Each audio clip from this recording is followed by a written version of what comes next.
Gonzalo Vinter Echeverry es abogado de la Universidad de Chile, político y militante del Frente Amplio.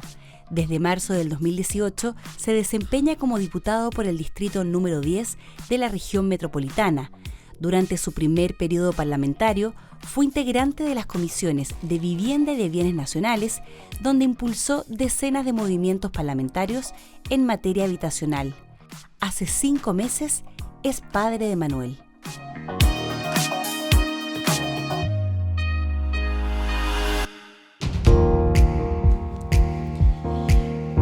Muy bienvenidos y bienvenidas a un capítulo más de Habitar el Cargo, este programa que producimos desde Déficit Cero.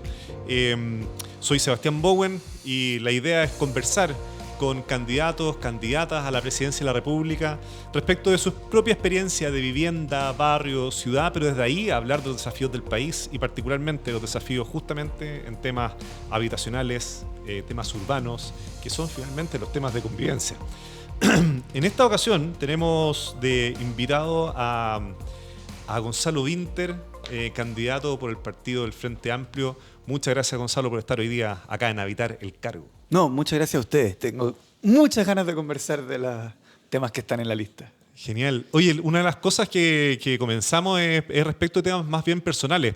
Sí. La tesis que tenemos es que todos hemos vivido de alguna manera una experiencia de vivienda, barrio, claro, ciudad. Claro. Y por lo tanto no es un tema que tiene que ser solamente conversado entre como expertos, Claro. urbanistas, sino que todos podrían dar su opinión y su experiencia. Entonces,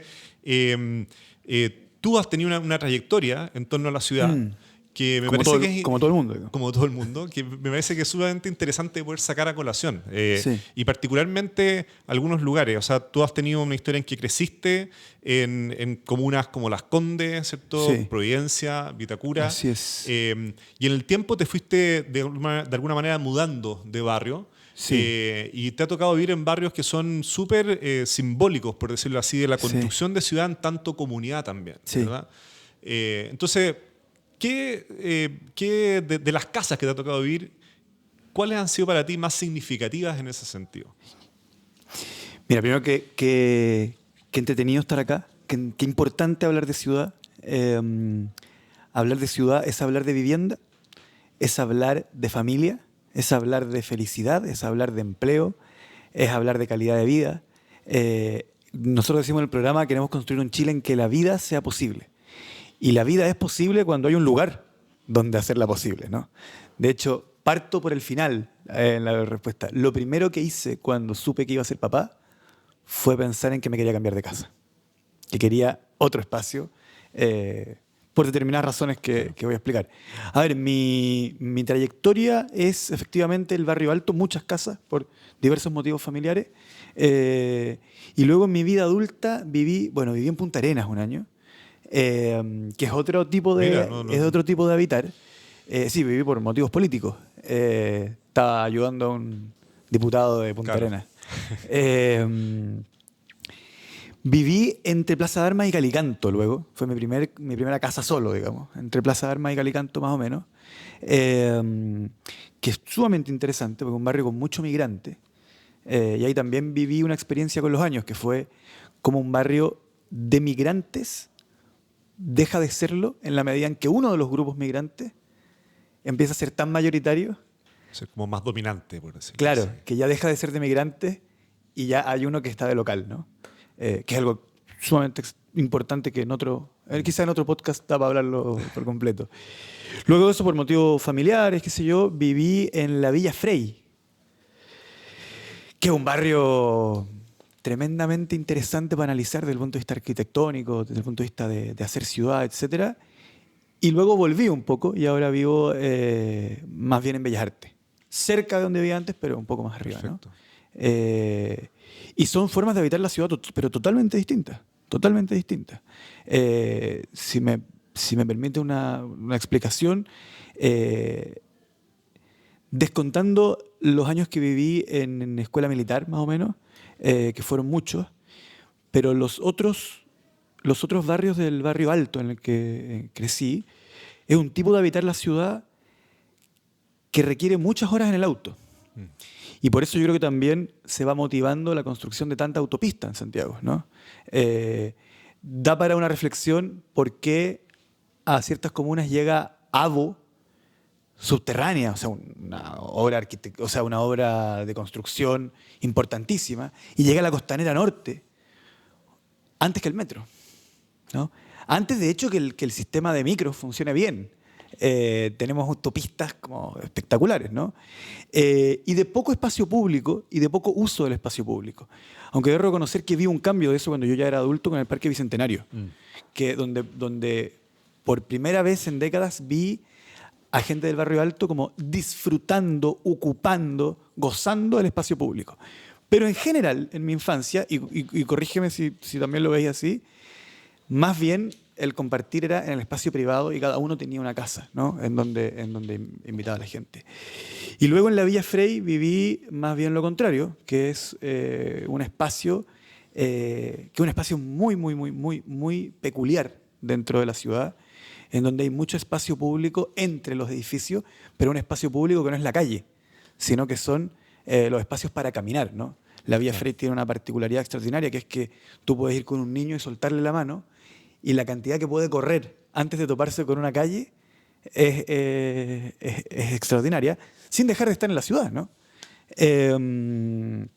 Y ahora vivo en un barrio que es el barrio Bellas Artes, que es tremendamente privilegiado, pero en un sentido distinto, ¿no? Claro. En un sentido de que tú tienes acceso, hay una densificación equilibrada, que es un tema del que tendríamos que hablar. Es un barrio de edificios, no es un barrio de casas. Sin embargo, un barrio de edificios acotados, en donde esa cantidad de gente te permite que haya parque con gente, que haya cine con gente, que haya cafeterías con gente, que haya mercado y comercio con gente, lo que te permite salir a caminar e ir topándote libremente con aquello a lo que tú quieres acceder. Yo tengo la idea de que estas pequeñas reflexiones, que da lo mismo lo que yo he vivido, eso es irrelevante, nos dan cuenta de formas de vivir la ciudad que debemos replicar y formas que no. Porque, adentrándome ya en los problemas de la crisis, cuando una persona vive a 4 horas de su trabajo, cuando no planificamos la ciudad de tal modo que la gente viva cerca de su trabajo, lo que estáis haciendo es aumentar la jornada laboral. Claro. Y eso yo creo que es un tema que no está... O obligar a la gente a vivir hacinada cerca del lugar de trabajo, o a vivir a 4 horas, lo cual, en ambos casos, genera un problema de políticas públicas bien grave. Nuestras ciudades, algo lo mencionaste en tu propia experiencia, que es interesante eso, porque nuestras ciudades de alguna manera se han ido construyendo sobre la segregación. La segregación de la pobreza, por un lado, ciertamente, la periferia. La operación sitio, o sea, es eso. Y luego también la segregación de la riqueza. Sí, claro. ¿Verdad? Entonces, y esa segregación a lo que conlleva finalmente también es a una inequidad, es inevitable, ¿cierto? Que el acceso, por decirlo así, a servicios se empieza a dar también de una manera segregada, tal como se segrega socioeconómicamente la población de manera territorial.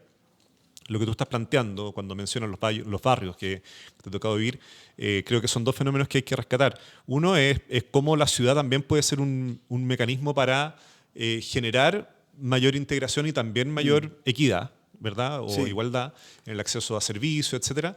Pero al mismo tiempo, y sobre todo a la luz de la experiencia de Villa Frey que mencionaste, hay un ADN como comunitario, por decirlo así, de un nivel de barrio Totalmente. que es súper chileno, esa cuestión.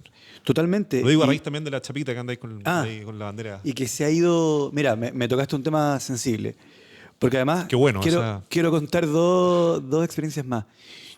Algunos dirán que es fresco lo que va a decir, pero lo siento profundamente, que es que en tanto diputado de un distrito, hace 8 años, 7 años, también siento que habito comunas como San Joaquín, o como La Granja, o como Macul, porque voy todas las semanas, ¿ya?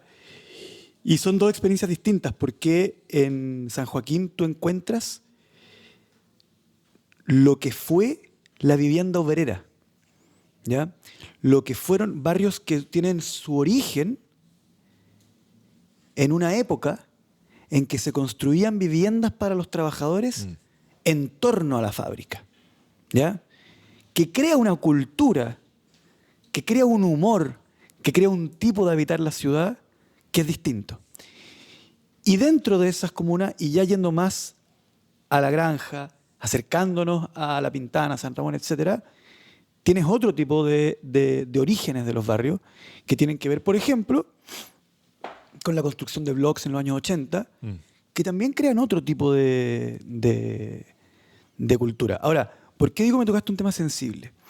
Porque yo una de las cosas que me preocupa de Chile y que me hacen tener ganas como de recuperarlo, yo cuando asumí la candidatura, lo primero que dije fue, a propósito de la campaña de la Asociación de AFP, dije, cuando yo era niño, yo crecí en un país donde la palabra solidaridad no era una mala palabra. Por el contrario, era considerada parte de la identidad y del orgullo nacional. La solidaridad, ¿no? Y era considerado, y no estoy hablando como de la izquierda radical, el cardenal Silva Enrique te planteaba un país de hermanos justamente porque consideraba que la solidaridad era el alma de Chile. ¿Ya? Y ni siquiera el cardenal Silva Enrique, Don Francisco con la Teletón, consideraba que la solidaridad era de algún modo el alma de Chile.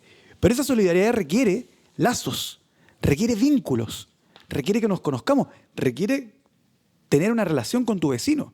Se hizo un estudio en toda América Latina en donde se pregunta, ¿le dejaría usted las llaves de su casa a su vecino? Y el país de toda América Latina que tiene más baja respuesta en el sí es Chile. Eso me preocupa porque de alguna forma se está desgranando y está triunfando una visión individualista que está vinculada con la ciudad. Porque justamente espacios como la Villa Frey están diseñados de tal modo que tú puedas tener interacción con tus vecinos. ¿Ya? Súper interesante. Hay autores que hablan de la desegregación, en el fondo en el sentido de decir que el Estado, las políticas públicas, ¿cierto? Esto fundamentalmente viene también de otros países donde tal vez hay segregación racial u otros elementos, pero creo que se puede aplicar también para el caso de Chile. Que en Chile la ha habido siempre. Solamente que viene envuelta en una segregación de clase. Claro, muy vinculado a lo socioeconómico, claro. Exactamente. Y que lo que plantean es que el Estado, las políticas públicas, a través de sus acciones u omisiones, ¿cierto?, va generando esa segregación. Por lo tanto, lo que hoy día hay que hacer no es únicamente promover la integración, sino que hacerse cargo de los efectos que ha producido esa segregación. Lo que pasa es que si esta conversación hubiese sido hace 10 años o 5, yo te hubiese hablado del tema que yo tenía en la cabeza, que era la segregación por clase. Exactamente, ¿ya? Que era lo que estábamos en el 2018, por decirlo Pero así. Hoy día creo que estamos peor aún, porque no solamente están segregadas las clases sociales, sino que se segrega a los individuos dentro de las clases sociales. ¿Ya? ¿Y cómo combatir? O sea, hace 10 años, gente como tú y como yo decía, oye, qué sé yo, se está como cortando los vasos comunicantes entre, por decirlo de la manera más bruta y vulgar posible, entre rico y pobre. Hoy día se están cortando los vínculos entre pobres y pobres. ¿Me explico? Sí. ¿Y cómo ir resolviendo ese problema? Es un problema súper difícil, bien profundo, pero tú estás justamente con un programa de gobierno, hasta una conversación de políticas públicas. ¿Qué políticas públicas efectivamente pueden producir una nueva integración urbana? A ver, vamos punto por punto. Yo quiero tomar el concepto de déficit cero y lo primero que tenemos que hablar es decirle a la gente que no tiene casa cómo vamos a poner al Estado a disposición de que tengan casa. ¿Ya? Eso es lo número uno y eso es lo que a mí se me demanda a lo largo y ancho del país. Yo he estado haciendo política, y cuando digo haciendo política, haciendo el principal ejercicio de la política, que es escuchar. Desde Bisbiri hasta Porvenir. Es donde más es la distancia más larga de lugares donde me he sentado a escuchar gente. Bisbiri, para los que no saben, es la ciudad más al norte que tiene Chile. Y Porvenir está al frente de Punta Arenas, en Tierra del Fuego. Hay que construir casas. Y ahí tenemos problemas bien graves. Yo creo que nosotros tenemos que extender el plan de emergencia habitacional, poner la institucionalidad del Estado al servicio de que sea más raudo y más rápida la construcción de vivienda. Yo lo sufro como parlamentario. Cuando de repente tengo reunión con un comité de vivienda, el comité está organizado, tienen el ahorro, logran el subsidio, logran el terreno, nos reunimos con el dueño quiere vender, hay una negociación por la plata que puede durar mucho tiempo, y luego el papeleo interno del Estado de Chile es una cosa que puede durar, pero años. Claro. ¿Ya? Eso es un tema que yo creo que el plan de emergencia habitacional debe apuntar a la velocidad también, que tiene que ver con los permisos. En segundo lugar, una forma también de apuntar a la velocidad tiene que ver con extender, promover y financiar la vivienda industrializada. ¿Ya? Yo soy muy partidario de que por allí va la cosa. En Chile ya hay 20 empresas más o menos que lo están haciendo. Y además, el 2023 se hizo una ley especial que permite que la vivienda industrializada, al ser certificado el producto que hace, se salta, o más bien hace más rápido permisos de edificación, ¿no? Claro. Yo creo que eso es fundamental, pero que además eso es crear empleo, eso es crear infraestructura, eso no es gasto, eso es inversión, y además creo que esa vivienda industrializada tiene que tener fábricas públicas en las distintas partes del país. O sea, hay un fuerte énfasis en la alianza pública-privada ahí. Totalmente. Oiga, pero además, en Chile el Estado no construye casas. Pues. Si eso, el Estado financia la construcción de casas, pero no hay ninguna institución del Estado que construya casas. Siempre las encarga a un privado. Sobre ese punto también, un problema que vemos que es súper importante es que empresas quiebran en la mitad de la construcción de viviendas sociales o se demoran, etcétera. Yo creo que tiene que haber una empresa pública de construcción que esté al servicio de subsanar aquello que el privado no está logrando hacer. ¿Ya? Y le digo al tiro a quienes escuchen esto, que cuando esa empresa no sea una empresa multimillonaria y súper exitosa como Tesla, entiendan que ha sido creada por otro motivo, que es el motivo de que la gente tenga casa, no de que tenga las mayores utilidades. Son distintos tipos de empresa con distintos objetivos, ¿no? Ahora bien, Sebastián, tú muy bien sabes que tenemos un problema con la acumulación del suelo y con la acumulación de viviendas. Cuando una persona tiene 1000 viviendas, o cuando muchas personas tienen 1000 viviendas, eso aleja a la familia de clase media o a la familia vulnerable de Chile de la posibilidad de tener una casa propia. Porque finalmente ver la vivienda como un activo financiero genera una demanda sobre ella en donde compite un fondo de inversión chino contra una familia de clase media de la Florida por tener el mismo departamento. ¿Y cómo apuntar a la clase media? Hay que ayudarla con los créditos, pero también creo que hay que tener políticas públicas que apunten a disminuir la especulación y la financiarización de la vivienda. Por ejemplo, yo creo que hay que apuntar a que ya sea municipios, ya sea una empresa del Estado, ya sea el Servio, estoy dispuesto, ya sea el gobierno regional, estoy súper dispuesto a discutir el mecanismo. Tengo una opinión, pero quiero apuntar al principio. Creo que, como en muchos países del mundo desarrollado, debe haber un stock de vivienda pública. Debe haber un stock de vivienda pública a la cual las personas puedan acceder y en donde a través de políticas públicas se pueda ir definiendo también cómo impactamos en ese mercado, porque ese mercado deja a la gente sin casa. ¿Ya? Ese stock de vivienda pública en arriendo. En arriendo, claro, en arriendo, que también, de algún modo, sin caer en cosas como fijación de precios, ¿no? Pero tenga un determinado impacto que sea más asequible. En el precio, que lo haga más asequible. Esto en países como Holanda o como en Suecia ha funcionado extraordinariamente bien, ¿ya? Y eso además relacionado a algo que comentábamos antes, que al menos en España, en Suecia, en Estados Unidos, en Hong Kong y en Inglaterra, hay estudios que vinculan la natalidad con la vivienda. Que en comunas, en barrios y en países donde más sube el precio de la vivienda en comparación con el alza de los salarios, que en Chile es un escándalo. O sea, de hecho, cuando nosotros nos conocimos, la cifra de cuánto había subido en los últimos 10 años la vivienda versus cuánto había subido los salarios era 25% de los salarios en 10 años y 100 la vivienda, claro, más o menos. Vamos, 3 a 4 veces superior a cuando nosotros nos conocimos. Hoy día eso está disparado, ¿ya? Disparado, ¿ya? En los países donde más sube el precio del arriendo o de la compra de una vivienda, más se extiende el tiempo que se demora una persona en dejar de vivir con sus padres. Y en las encuestas que se hacen de manera posterior, el retraso de irte de la casa y el retraso de poder tener una casa tienen un impacto directo, y esto dicho no en cuantitativo, sino en cualitativo, tienen un impacto directo en la incerteza de quien tiene la duda de si podrá tener un hijo o no. Por lo tanto, tenemos que entender que si no nos ponemos las pilas con comprender y tener una posición respecto al mercado de la vivienda, no vamos a poder hacer posible la felicidad ni la vida en nuestro país. Así de profundo, así de grande es el tema que estamos discutiendo. Claro, hay un vínculo directo, dices tú, entre el acceso a la vivienda de la población, el retraso, ¿cierto?, de independizarse o autónomo, y al mismo tiempo la natalidad, ¿verdad?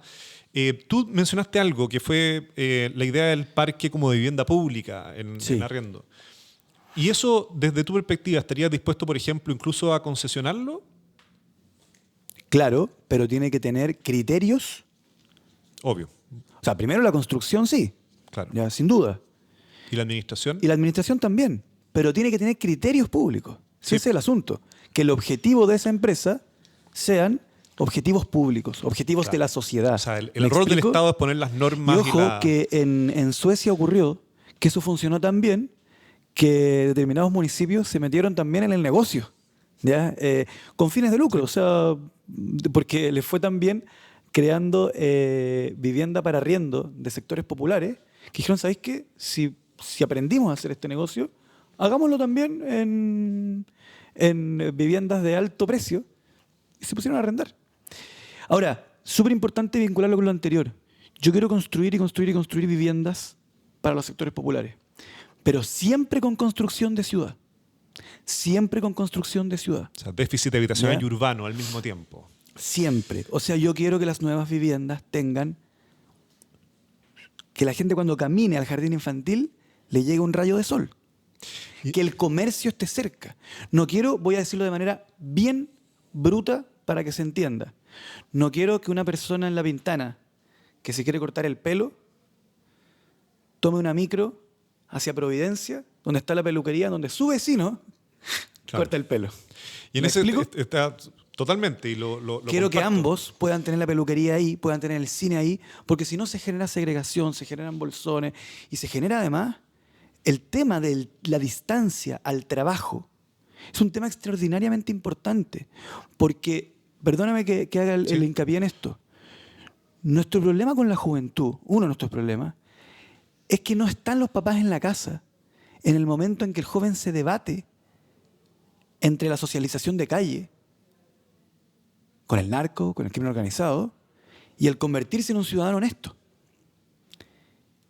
Nosotros necesitamos, hay un ejército de personas que podrían ayudar en temas de seguridad, que son los padres, que si están en la casa para decirle al hijo, hijo, no te metas ahí. Entonces, que la gente no se demore 4 horas al trabajo es un objetivo extraordinariamente importante para la sociedad, porque necesitamos a las familias compartiendo valores, compartiendo principios, dándose cariño, haciendo las tareas, diciéndole, hijo, ¿hiciste las tareas? Hijo, ¿qué te preguntaron? ¿Qué te enseñaron hoy día en el colegio? Si estás a 4 horas de la pega, es imposible hacer eso. Gonzalo, ahí hay un desafío de... Y eso no es un objetivo como idealista. Eso se diseña. Eso es urbanismo, que es una ciencia que tiene facultades en las universidades. No es como una... No, y es política pública. Claro, no es como que Gonzalo Winter se fuera una... No. Una volá. No, eso existe, eso es ciencia. Pero hay un desafío ahí grande desde el punto de vista de la gestión del Estado, ¿cierto? Sí. O sea, hoy día estamos con un plan de emergencia habitacional, 260.000 viviendas, Sí. ¿verdad? Es una inversión pública altamente importante. Hay todo un plan de trenes para Chile, por Sí, ejemplo, claro. ¿cierto? Más de 7.000 millones de dólares de inversión de que los próximos 10 años. Hay extensiones de las líneas de metro, ¿verdad? Hay inversión de infraestructura. Y asimismo, por ejemplo, hay programas importantes de desarrollo de ciudad propiamente tal, con equipamiento. Pero lo que uno a veces puede ver es que la integración entre la infraestructura por un lado, de transporte o básica, agua, el equipamiento por otro, los colegios, ¿cierto? Consultorios, etcétera, comercio, y por otro lado las viviendas, no siempre va integrado. O ¿ya? sea, Más bien, O sea, nunca. creo que ¿cierto? fuiste súper generoso. Sí, esa es la idea. Sí. Para que nadie se enoje. Y en ese sentido, ¿cómo cambiar esa dinámica para lograr lo que estáis diciendo? Mira, dos cosas ahí. Lo primero, como remarcar lo que venía diciendo, que nosotros vamos a construir vivienda. Y yo quiero seguir con el plan de emergencia habitacional. Y lo primero es decirle a la gente que no tiene casa que vamos a encontrar la manera de que tengan casa. Sí, pero siempre, siempre, siempre, siempre con un diseño de ciudad.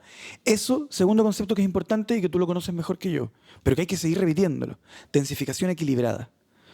Tú no puedes construir y traer gente a vivir a un lugar si no has traído el equipamiento de salud correspondiente, el equipamiento de agua correspondiente, el equipamiento de luz correspondiente, el jardín infantil correspondiente, las vías correspondientes. Lo que está pasando en la Estación Central, por ejemplo. O sea, un día yo, si me permiten sugerir un entrevistado, entrevisten al alcalde de Estación Central. Lo que significa duplicar en 5 años la población de una comuna, sin duplicar el ancho de las calles, sin duplicar la cantidad de los servicios. De servicios, ¿no? Sí. O sea, lo que pasó en San Joaquín, que es mi comuna, es que cuando se densificó no equilibradamente Macul, reventaban, esto es real, pero sirve como metáfora. Se densificó desequilibradamente Macul y reventaban las cañerías en San Joaquín. Por Claro. el agua que venía de Macul. Claro. Y ahí yo creo que el Estado tiene que tener una relación con las empresas de agua, con las empresas eléctricas, las empresas que fueron privatizadas en la dictadura, en donde también se genere algún tipo de coordinación. Y quiero ser claro con esto. Yo estoy a favor de la densificación de ciudades como Santiago. No es cierto que Santiago sea una ciudad de edificios, ¿ya? Si uno la mira desde arriba, Santiago tiene una cuestión que es bien absurda. Mira, vayan al Cerro San Cristóbal, ¿ya? Y miren Santiago. Hay barrios de 40 pisos, 40 pisos, 40 pisos, un piso, un piso, un piso, un piso, un piso. Yo vivo en un barrio extraordinariamente cómodo, que es de entre 7 y 10 pisos. Claro. Eso te permite que Una la densidad plaza, media eso te alta. permite que la plaza tenga niños.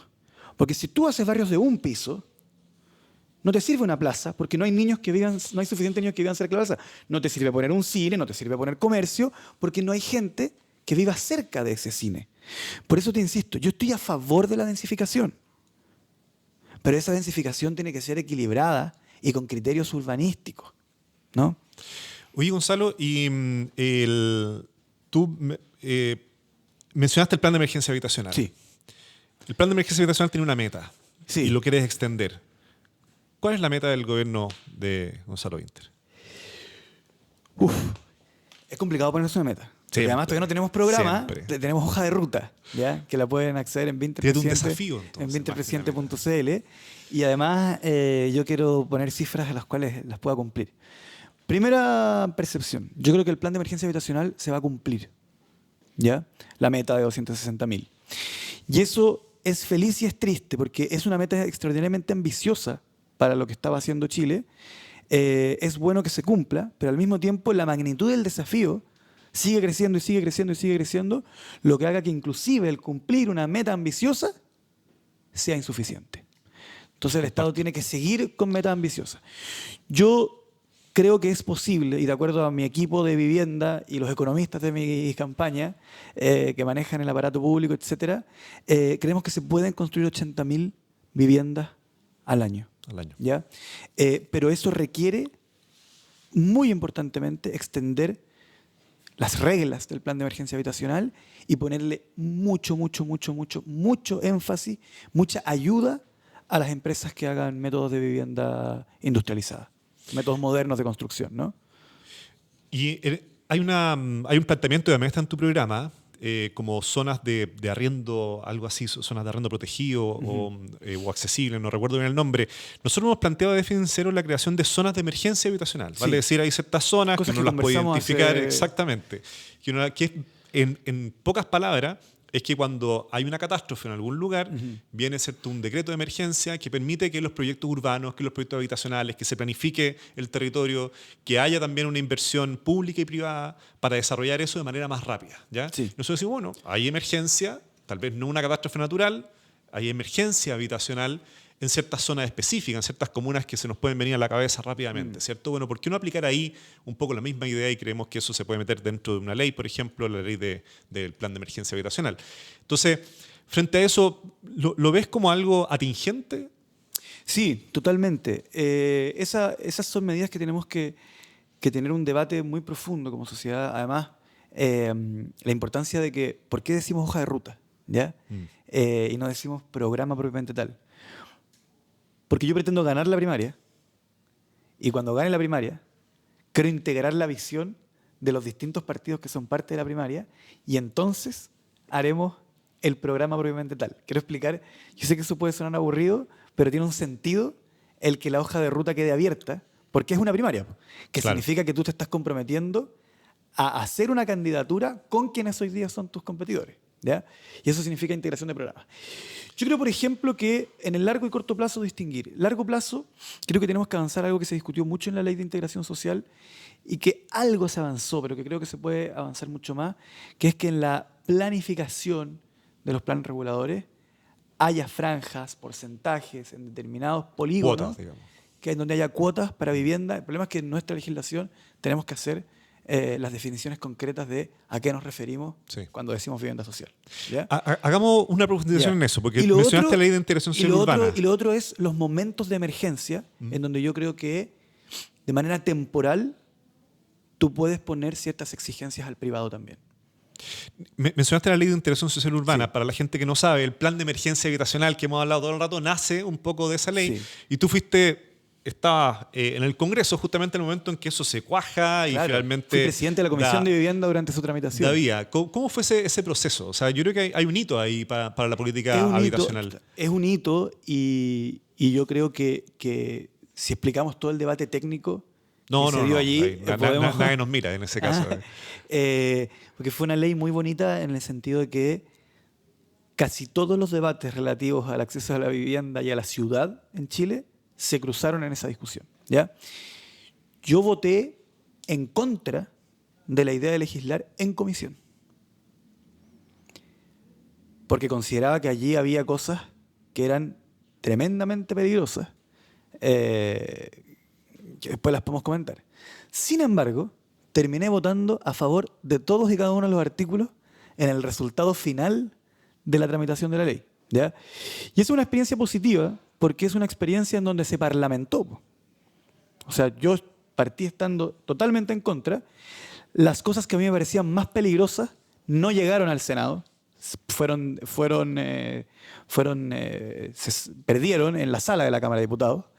Y luego en el Senado se agregó el plan de emergencia habitacional a la ley de integración social originalmente del presidente Piñera y recuerdo con mucho, como uno de los entusiastas, el ministro Monkeberg, ¿no?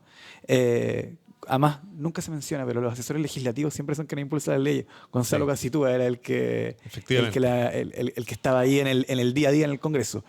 Y ahí hay una experiencia súper positiva de parlamentar propiamente tal, porque en el fondo un proyecto de ley del presidente Piñera se termina modificando de tal modo que quienes lo consideraban inaceptable lo consideran aceptable, pero además se integra el plan de emergencia habitacional, que es la hoja de ruta del actual Ministerio de Vivienda, pero se Exactamente. integra junto y eso hace que termine saliendo por unanimidad en el Senado y en la Cámara de Diputados.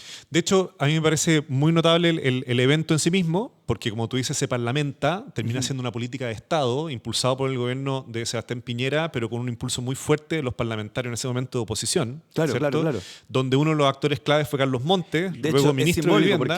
porque el que a mí me cita, para decirlo así como súper anecdóticamente, de hecho lo voy a decir con más claridad, el que me cita en el Tabeli ¿ya? A tomar un café para decirme, este es el plan de emergencia habitacional, te propongo que legislemos sobre la ley de integración social del presidente Piñera, en la cual yo había trabajado mucho, pero mucho. O sea, yo le había hecho seguimiento y me había juntado con expertos, me juntaba con expertos semanalmente para el trámite de esa ley.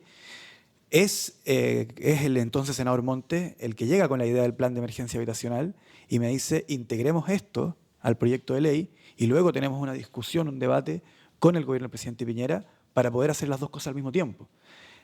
Claro. Modificando lo que no nos gustaba de la ley de integración social, dejando lo que sí nos gustaba e integrando el plan de emergencia habitacional, que también era algo aceptable para el gobierno del presidente Piñera, y termina una ley impulsada por el presidente Piñera, pero modificada por Carlos Montes, la que termina guiando el actuar de Carlos Montes como ministro. Sí, O sea, una experiencia en donde la política cumple su rol. cumplió su rol, sí. Y sí. que es un buen augurio también para nuevas políticas, Sí, claro, sobre claro. todo en este ánimo de vivienda-ciudad, que yo creo que es un espacio de acuerdo, digamos, entre distintos sectores. Para ir cerrando, Gonzalo, me gustaría, nosotros nos conocimos en su momento cuando, justamente más o menos en esa anecdoticemos. época, más o menos en esa Sí, época, claro. yo estaba en Techo en ese instante, y justamente de Techo sacamos una campaña en ese momento que se llamaba Sin Lugar. Eran una serie de micro videos, digamos, que contaban historias de familias que de alguna u otra manera estaban en su casa y tuvieron que salir de ese espacio, ¿ya? Algunos de ellos llegaron a campamento, otros se tuvieron que mudar. Y hubo un video que te llamó la atención y por el cual me acuerdo que me contactaste y conversamos en ese momento. Quiero que lo podamos ver de nuevo, son 3 minutos. Feliz. Y ahí conversemos un segundo respecto de este tema. A ver si me impacta igual.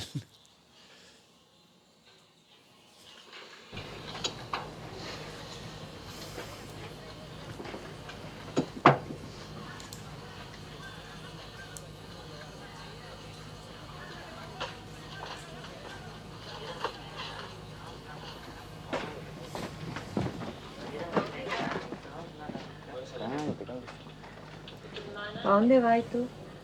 Voy a salir un rato. ¿Y tu hermana? Nico, ¿tu hermana? No sé. Se va a quedar estudiando, llame. Ah, sí. ¿Vamos a tomar oncecita? Ya.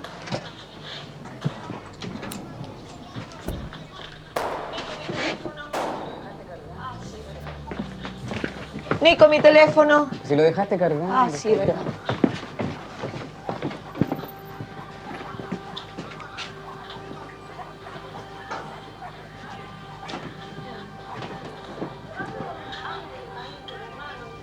Ya, pues contesta. ¿Qué pasa, mamá? Ándate para adentro, pues, mano, ¿no estás escuchando?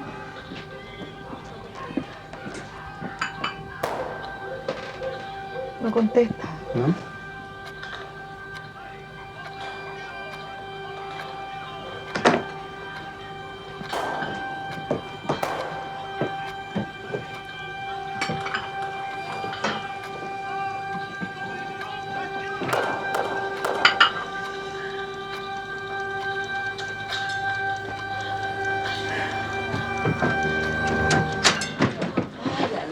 Hija, pero ¿por qué no contestas el teléfono cuando te llamo? Ay, mamita, si ya llegué. ¿Pero para qué tenés teléfono, Ay, pero es que negra? estaba estudiando ya, no estaba ni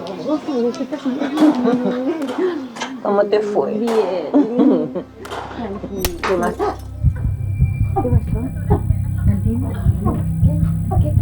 ¿Qué te pasó? ¿Te atoraste? Ali, ¿qué te pasó? No, negrita, mírame. No, le dispararon. Raúl, le dispararon. Le dispararon. Anda a llamar al vecino. Anda a llamar al vecino. No, negra, mírame. Anda para allá. Anda para adentro. Anda para adentro. Negra, mírame, por favor, negrita. Ayuda, Nico, no vayas, por favor, ayuda, negrita.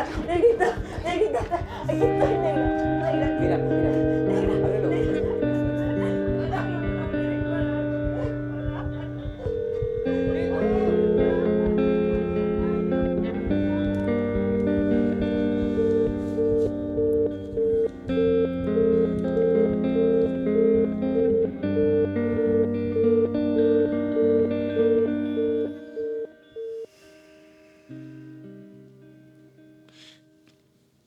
Ese video se llama Sin Lugar 11, ¿ya?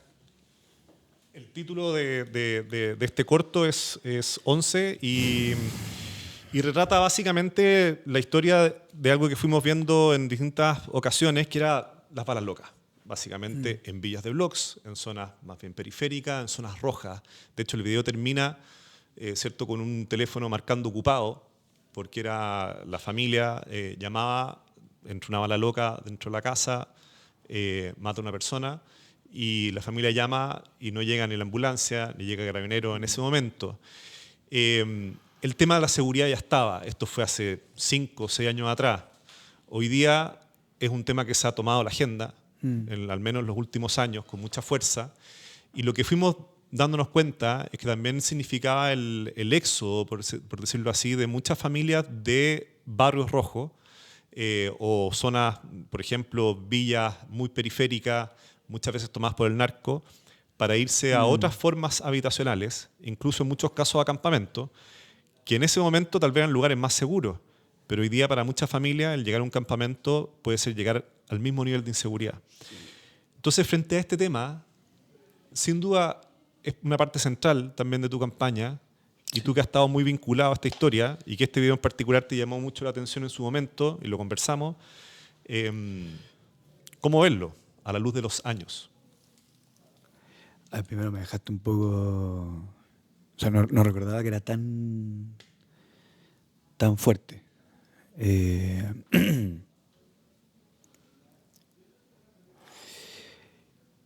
Y yo creo que si bien se han hecho cosas,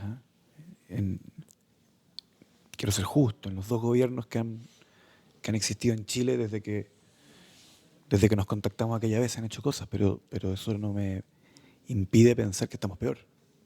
¿Ya? Y ahí quiero hacer algunas menciones como conceptuales que son relevantes. Yo creo que un tema que Techo puso sobre la mesa, que es una idea muy sencilla, es que la gente que vive en campamentos no nació en campamentos. Que gran parte de los chilenos que viven en campamentos, de hecho, antes no vivían en un campamento. Y en algún momento no pudieron pagar arriendo. Exactamente. ¿Por qué que Techo haya puesto eso sobre la mesa fue importante? Porque te permite comprender que cuando hablas del mercado de la vivienda, su construcción, su arriendo, su venta, estás hablando de una cadena que llega hasta el campamento. ¿No?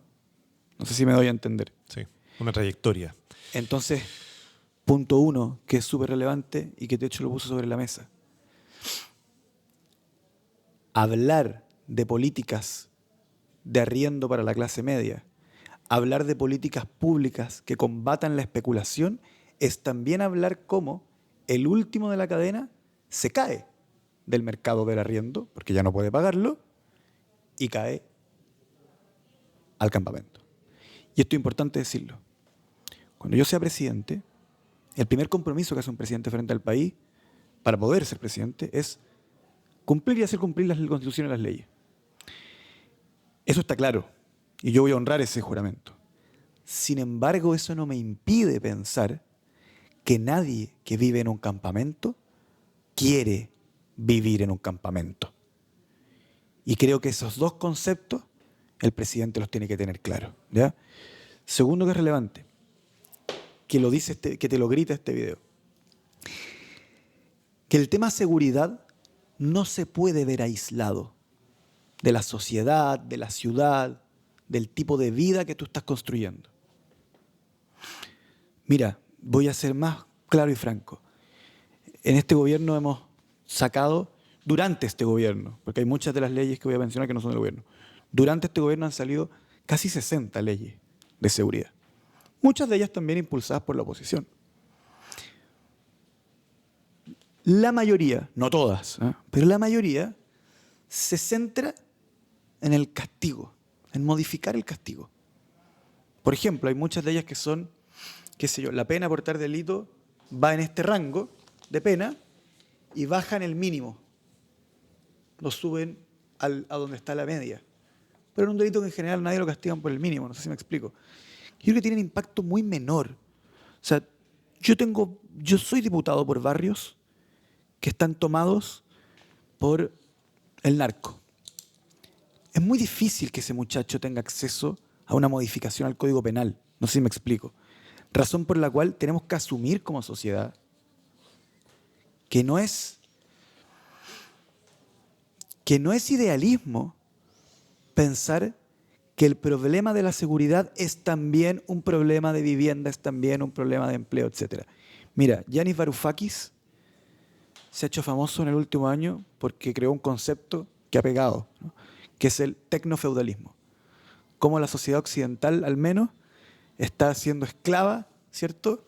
Y soldado de la nube, ¿no? Yo quiero introducir otro concepto. el narcofeudalismo, que también es una de las amenazas de la democracia chilena. Cuando tú vives en un barrio que está controlado por un narco, tú definitivamente no vives en democracia. Razón por la cual es absurdo cuando desde el progresismo alguien dice, qué sé yo, oye, ¿cómo puede ser que en El Salvador la gente esté dispuesta a renunciar a la democracia por la seguridad? Cuidado, cuando alguien vive en una población dominada por el narco, no vive en democracia. Vive bajo una dictadura, que es la dictadura de ese narco. Y muchas veces también bajo la protección de ese narco. Entonces, y último, relacionado con el video, la segregación, volviendo a la política urbana, genera esta situación. La segregación, cuando no hay ciudad, cuando no hay servicio, cuando no hay ocupación del espacio público, y solamente la política pública lo que hace es concentrar a las personas que menos tienen y aislarlas de la ciudad, genera el caldo de cultivo para el dominio del mal. ¿Ya? Y eso se combate con políticas públicas también. Gonzalo, para ir cerrando, yo te voy a tirar un par de palabras, Ya. me respondís con Oye, un pero par me de dejaste palabras. en- Sí, en un ahora estado anímico. al final vamos, es verdad, tienes razón, Ya. vamos. Si yo te digo colaboración pública-privada, ¿tú qué dices? Necesario. Prioridades 1, 2 y 3 de tu gobierno, ¿En esta materia o en general? en general. Son voy a estructurar muchas áreas en una, ¿no? Hacer que la vida sea posible, 1, una economía para el futuro,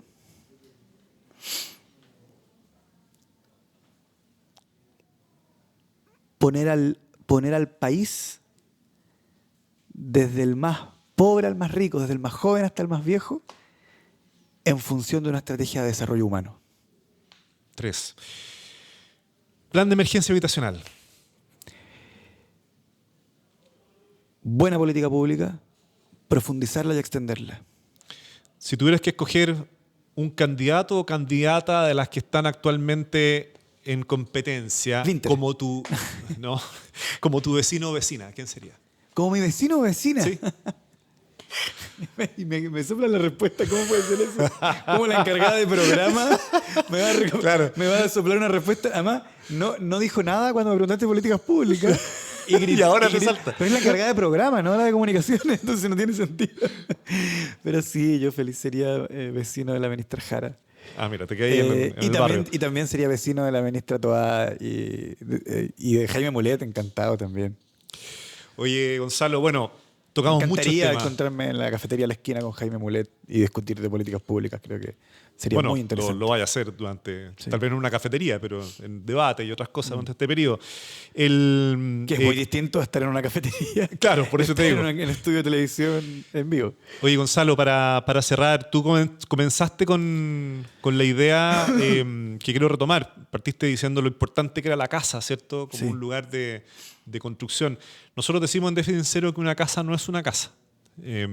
Y más bien es un lugar donde construir el futuro. Cuando uno tiene una casa, hay un proyecto, una casa, hay una historia, hay lugares, hay una identidad, autoestima, ¿cierto?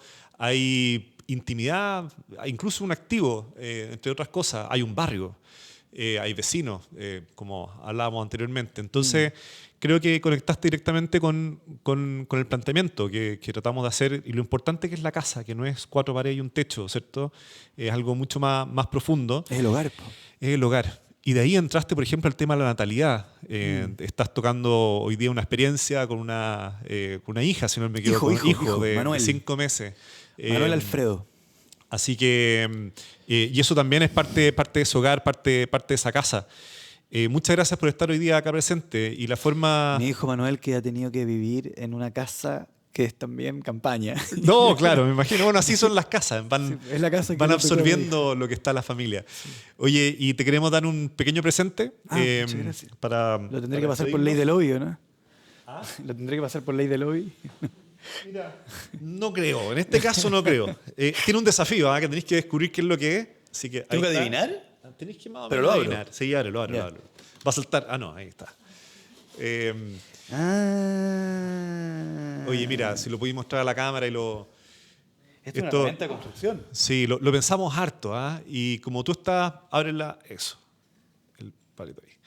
Y como tú estás postulando a la presidencia de la República, lo que quisimos es mandarte un mensaje, ¿ya?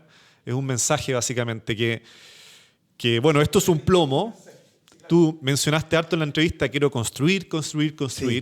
El plomo es necesario para esa construcción, apunta al centro de gravedad, desde ahí tiene una línea recta, ¿cierto? De manera vertical, y que te sirve para construir edificaciones sólidas, rectas, robustas, como las instituciones que necesitamos. Entonces, pero además me recuerda ¿a qué? Que tengo que mantenerme equilibrado. Esa es la idea, equilibrado y siempre apuntando, por decirlo así, al centro de gravedad, que son las personas para una presidencia. Así que un regalo para que te acordes de nosotros en el espacio gracias, me encantó. que lo Además, guardes. Mi señora es arquitecta, entonces Ah, yo creo que más le va... Bien. Oye, muchas gracias por estar hoy día presente, por abrirte con nosotros y la conversación tan profunda que tuvimos. Así es. Muchas gracias a ustedes.